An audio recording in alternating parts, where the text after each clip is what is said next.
ਉਹਦੇ ਤੋਂ ध्यान ना दिला यार आगे भी बड़ी न्यूज़ पीने हैं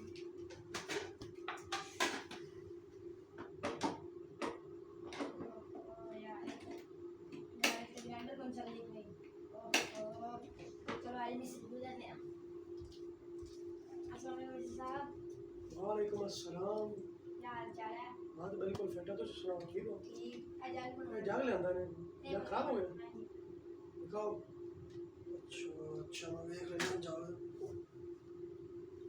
तो देख लेनी है जी की मसला है मेरा ग्राइंडर ही होना ग्राइंडर दूसरा ले आना तो सीधी मशीन खड़ी लगी बहुत सही मेरे के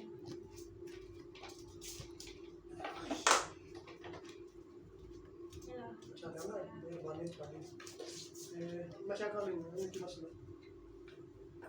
कितने देर तक आइए 10 मिनट लगे सन तुम 10 मिनट बाद ते रुपया 500 लगी सी ओके ओके ठीक है ਅਸੀਂ ਪਾਕਿਸਤਾਨੀ ਹੁੰਦੇ ਆ ਦਾਲ ਆਉਣ ਦੀ ਸਮਾਰ ਦੇਖੀ ਮੈਂ ਘਰ ਨੂੰ ਦਾਲ ਆਉਂਦਾ ਨਹੀਂ ਪੁਰਾਣੀ ਮੋਟਰ ਲਾਵਾਂਗੇ ਨਵੇਂ ਮੋਟਰ ਲਾ ਕੇ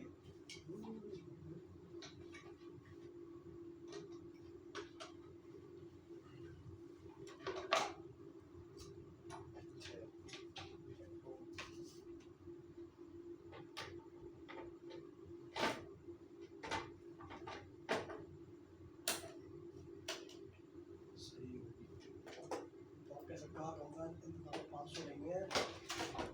इनको पैसे उठाने हैं तो इसके साथ सही होगी हाँ जी ठीक होगी थोड़ी मशीन में ठीक पैसे भी दो $500 लगे सी पैसे अकाउंट नंबर है तो मैं 5.5 अकाउंट नंबर ले नहीं मैंने यार अकाउंट नंबर मेरे चलो देना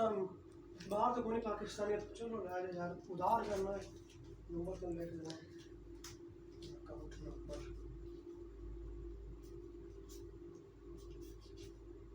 हाँ मेरा नंबर है तो इन्हें तो जाके $500 सेंड करा देता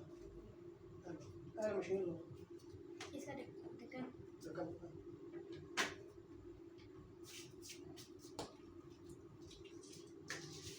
एंटर आया मेरे को 500 रुपया लगाना है मैं अंब देना है गया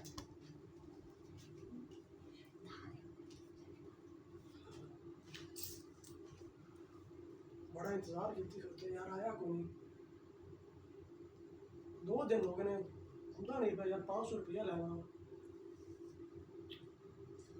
एक गलती का एक गलती कर बैठा पाकिस्तानी बंदे नो उधार कर बैठा मेरी तो मैं तो किसी ने उधार करना ही नहीं पाकिस्तानी अकाउंट पर अपना दे लैके मेरे लुट के 500 रुपया नहीं लिया